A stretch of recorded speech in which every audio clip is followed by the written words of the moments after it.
travaux de renaturation de la Mérantaise ont été réalisés dans un environnement particulièrement contraint. Les emprises foncières étant limitées, le milieu boisé et humide, partiellement colonisé par les végétaux exotiques envahissants. Nous sommes également intervenus en période automnale et hivernale, ce qui représente toujours un défi par rapport à la météo et à la portance des sols. Pour débuter nos travaux, nous avons installé des accès temporaires vers les 3 principales zones d'intervention et en délimitant les zones de plantes exotiques envahissantes, en particulier la renouée du Japon. Un abattage sélectif a été réalisé, des engins spécialisés ont été mobilisés pour réduire un maximum le tassement des sols.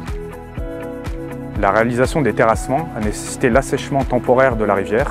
Nous avons ensuite installé un pompage continu 24 heures sur 24, mais également installé un filtre anti-MES à l'aval du chantier. Afin de préserver la faune, une pêche de sauvegarde a été effectuée pour relocaliser les poissons présents dans la rivière.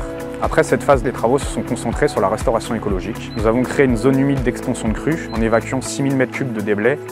Via la recréation d'un cours sinueux, nous aménageons des zones d'accélération et des zones de ralentissement de l'eau. Ces interventions sont particulièrement favorables à la faune piscicole. La truite fario, par exemple, a pu revenir s'installer. C'est un poisson d'indicateur de bonne qualité des eaux et requiert des eaux vraiment claires et oxygénées. En accompagnement du cours sinueux, on a des berges qui sont abaissées, stabilisées, des dépressions humides et des zones pour l'expansion des crues. Ces milieux permettent l'installation de végétation qui sont diversifiées.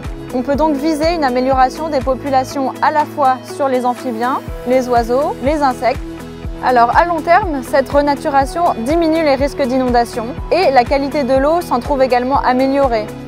En parallèle, 2 passerelles en bois et un ponton sur pilotis de 110 mètres de long ont été installés. Ces infrastructures favorisent une cohabitation harmonieuse entre la nature et les visiteurs, embellissant le cadre de vie pour les riverains et rehaussant l'attractivité écologique et touristique de la région.